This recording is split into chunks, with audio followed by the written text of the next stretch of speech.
बहुत समय पहले की बात है। एक छोटे से गांव में राहुल नाम का एक लड़का रहता था। वह बहुत ही दयालु और जिज्ञासु था। एक दिन जंगल में घूमते हुए उसे एक पुराना रहस्यमयी पेड़ मिला, जिसकी शाखाएं चमक रही थीं। पेड़ पर एक सुनहरी घंटी लटकी हुई थी। राहुल ने जैसे ही घंटी को छुआ, पेड़ अचानक बोल उठा, यह एक जादुई घंटी है जो सच्चे दिलवालों की इच्छा पूरी करती है। राहुल पहले तो डर गया, लेकिन फिर उसने पेड़ से पूछा, क्या मैं कोई इच्छा मांग सकता हूँ? पेड़ ने कहा, हाँ, लेकिन इच्छा हमेशा दूसरों की भलाई के लिए होनी चाहिए। राहुल ने गांव के गरीब लोगों के लिए खाना और पानी की मांग की। घंटी बजते ही गांव में अचानक बहुत सारे अनाज और पानी के कुंड प्रकट हो गए। गांव वाले खुश हो गए और राहुल को धन्यवाद दिया। राहुल की भलाई से खुश होकर जादुई पेड़ ने उसे एक और रहस्य बताया।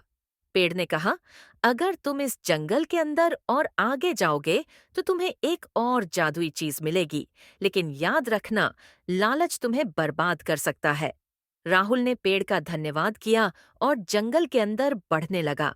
कुछ दूरी पर उसे एक पुराना पत्थर का दरवाजा दिखा, जिस पर लिखा था, सच्चे और निस्वार्थ व्यक्ति ही अंदर जा सकते हैं। राहुल ने जैसे ही दरवाजा छुआ, वह अपने आप खुल गया। अंदर एक चमकता हुआ बाग था, जहां सोने के फूल और चांदी के फल लगे हुए थे। तभी वहां एक रहस्यमयी आवाज गूंजने लगी, तुम इनमें से सिर्फ एक चीज ले सकते हो। लेकिन सोच समझकर राहुल ने सोचा कि अगर वह इन अनमोल चीजों को ले जाएगा तो शायद कुछ गलत हो सकता है। लेकिन फिर उसकी नजर एक नीले रंग के छोटे बीज पर पड़ी। उसे लगा कि यह खास है। उसने वह बीज उठाया और बाग से बाहर आ गया। जैसे ही वह गांव पहुंचा और बीज को जमीन में लगाया, देखते ही देखते वहां एक और जादुई पेड़ उगाया, जो हर किसी को भोजन और पानी देने लगा। गांव के लोग बहुत खुश हुए और उन्होंने राहुल को बहुत आशीर्वाद दिया। जादुई पेड़ ने अपनी आखिरी बात कही, सच्चा धन सोना चांदी नहीं, बल्कि दूसरों की भलाई है। अब पूरा गांव खुश था, क्योंकि राहुल के लगाए जादुई पेड़ ने सभी को भोजन और पानी देना शुरू कर दिया था। लेकिन रहस्य अब भी बाकी था, रहस्यमयी गुफा का दरवाजा। एक दिन जब राहुल जंगल में घूम रहा था, तो उसे अचानक जमीन के नीचे से धीमी धीमी घंटियों की आवाज सुनाई दी। उसने ध्यान से देखा तो पाया कि पेड़ की जड़ों के पास एक पत्थर खिसक गया था और उसके नीचे एक गुफा का दरवाजा दिख रहा था।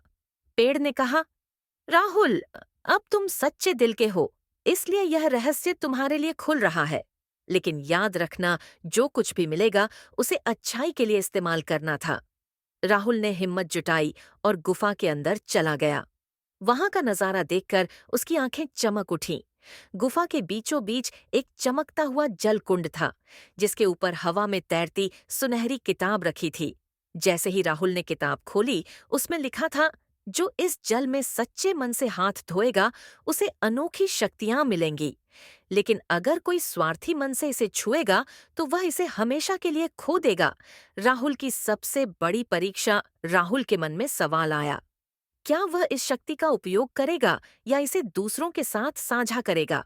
अगर वह खुद के लिए शक्ति चाहता तो वह राजा बन सकता था, लेकिन अगर उसने इसे गांव के लिए उपयोग किया तो सभी का जीवन बदल सकता था।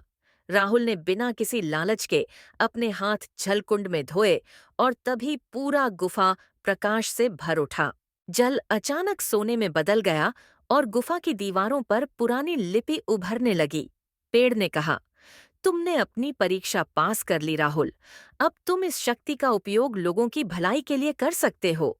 राहुल ने पानी को गांव में लाकर फसलों पर छिड़का और देखते ही देखते पूरे गांव में हरियाली छा गई। गरीबों को भोजन मिलने लगा, बीमार ठीक होने लगे और गांव समृद्ध हो गया। लेकिन राहुल ने कभी इस शक्ति का दुरुपयोग नहीं किया।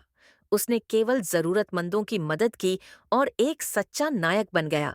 राहुल के गांव में खुशहाली लौट आई थी, लेकिन एक दिन एक अजनबी व्यापारी गांव में आया। उसने देखा कि गांव अचानक समृद्ध हो गया है।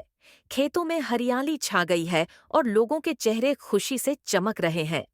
व्यापारी ने गांव वालों से पूछा, तुम्हारे गांव में ऐसा चमत्कार कैसे हुआ? गांव के एक बच्चे ने मासूमियत से कहा, राहुल भैया के जादुई जल ने सब कुछ बदल दिया। व्यापारी यह सुनकर हैरान रह गया और उसने तय किया कि वह इस जादुई जलकुंड का रहस्य चुराकर अमीर बनेगा।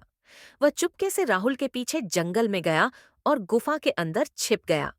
जैसे ही राहुल ने पानी को छुआ, गुफा एक बार फिर चमकने लगी और दीवारों पर नई लिपि उभर आई। अगर यह जल किसी लालची व्यक्ति के हाथ लगेगा तो इसकी शक्ति हमेशा के लिए खत्म हो जाएगी। राहुल को अचानक कुछ अजीब महसूस हुआ। वह मुड़ा तो देखा कि व्यापारी छिपकर सब कुछ देख रहा।